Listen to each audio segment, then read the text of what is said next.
ദിവസവും രാവിലെ പത്രം വായിക്കുന്നതും TV കാണുന്നതുമൊക്കെ നമ്മുടെ മാതാപിതാക്കൾക്കും വീട്ടിലെ മുതിർന്നവർക്കും ഏറെ സന്തോഷം നൽകുന്ന കാര്യമാണ്.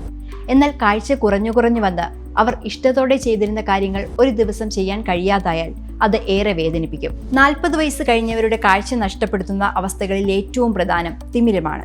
ലോകത്താകമാനമുള്ള അന്ധതയുടെ 48% തിമിരം മൂലമാണ് ഉണ്ടാകുന്നതെന്ന് കണക്കുകൾ സൂചിപ്പിക്കുന്നു.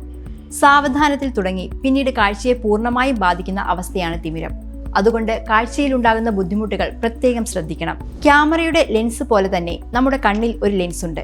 കണ്ണിന്റെ റെറ്റിനയിലേക്ക് പ്രകാശം കടന്നു പോകുന്നതിനും അത് റെറ്റിനയിൽ കേന്ദ്രീകരിക്കുന്നതിനും സഹായിക്കുന്നത് ഈ ലെൻസാണ്. പ്രതിബിംബം വ്യക്തമാകണമെങ്കിൽ ലെൻസ് സുതാര്യമാകണം. ഈ ലെൻസിന്റെ സുതാര്യത നഷ്ടപ്പെടുന്ന അവസ്ഥയാണ് കാറ്ററാക്ട് അഥവാ തിമിരം എന്ന് പറയുന്നത്. ലെൻസിന്റെ സുതാര്യത നഷ്ടപ്പെടുന്നതോടെ കാണുന്നതെല്ലാം മങ്ങിക്കാണാൻ തുടങ്ങും. കാഴ്ചകളൊക്കെ മൂടൽമഞ്ഞുള്ള ഒരു ജനൽപ്പാളിയിലൂടെ കാണുന്നത് പോലെ തോന്നും. മുമ്പ് 60 വയസ്സ് കഴിഞ്ഞവരെയാണ് തിമിരം ബാധിച്ചിരുന്നത് എങ്കിൽ ഇന്ന് 40 കഴിഞ്ഞ ഒട്ടേറെ ആളുകളെ ഈ രോഗം ബാധിക്കുന്നുണ്ട്. തിമിരം ബാധിക്കുന്നതോടെ കണ്ണിനുള്ളിലെ സുതാര്യമായ ലെൻസ് അതാര്യമാകുന്നു.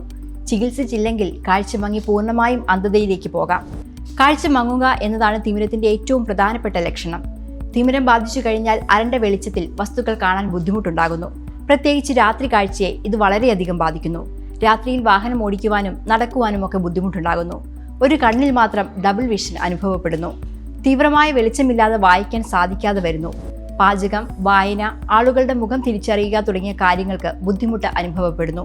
ലൈറ്റിനോട് സെൻസിറ്റിവിറ്റി ഉണ്ടാകുന്നു. ലൈറ്റിന് ചുറ്റും പ്രകാശവലയം ഉള്ളതായി അനുഭവപ്പെടും, പ്രത്യേകിച്ച് രാത്രിയിൽ. തിമിരമുള്ള ആളുകൾക്ക് നിറങ്ങൾ കാണുന്നതിന് ബുദ്ധിമുട്ടുണ്ട്. നിറങ്ങൾ മങ്ങിയോ മഞ്ഞ നിറത്തിലോ ആയിരിക്കും കാണുക. അതുകൊണ്ട് വായിക്കുവാനും വസ്തുക്കൾ തിരിച്ചറിയാനും ഒക്കെ ബുദ്ധിമുട്ട് നേരിടും. തുടക്കത്തിൽ കണ്ണട കൊണ്ട് പരിഹാരമുണ്ടാകുമെങ്കിലും കാഴ്ചയെ സാരമായി ബാധിച്ചു തുടങ്ങുമ്പോൾ ശസ്ത്രക്രിയ ആവശ്യമാണ്.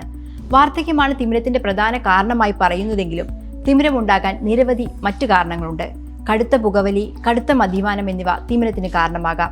അൾട്രാവയലറ്റ് രശ്മികൾ തിമിരത്തിന് കാരണമാകുമെന്ന് പഠനങ്ങൾ പറയുന്നു.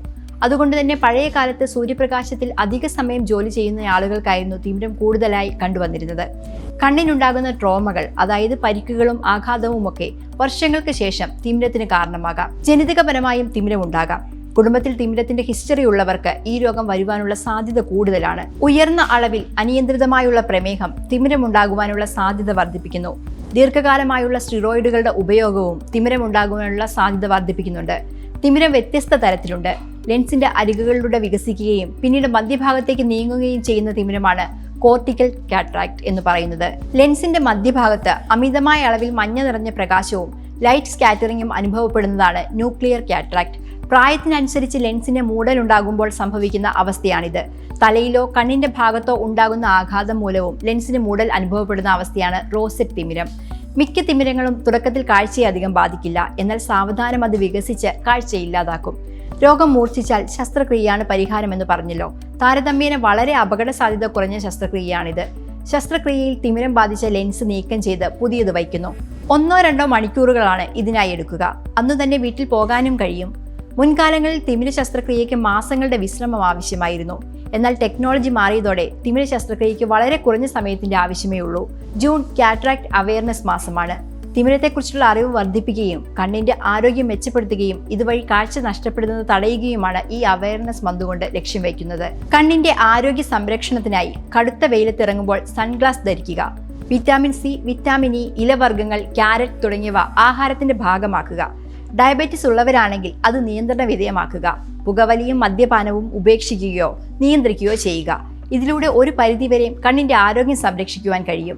ഇതുകൂടാതെ നിങ്ങൾക്ക് കാഴ്ചയിൽ എന്തെങ്കിലും മാറ്റങ്ങൾ ശ്രദ്ധയിൽപ്പെട്ടാൽ, പ്രത്യേകിച്ച് ഡബിൾ വിഷൻ, കാഴ്ചക്കുറവ് എന്നിവ ശ്രദ്ധയിൽപ്പെട്ടാൽ നേത്രരോഗ വിദഗ്ധനെ കാണിക്കുക. നമ്മുടെയും നമ്മുടെ പ്രിയപ്പെട്ടവരുടെയും കാഴ്ച നഷ്ടപ്പെടാതിരിക്കുവാനുള്ള മുൻകരുതൽ നമ്മുടെ ഭാഗത്തു നിന്ന് ഉണ്ടാകേണ്ടതുണ്ട്.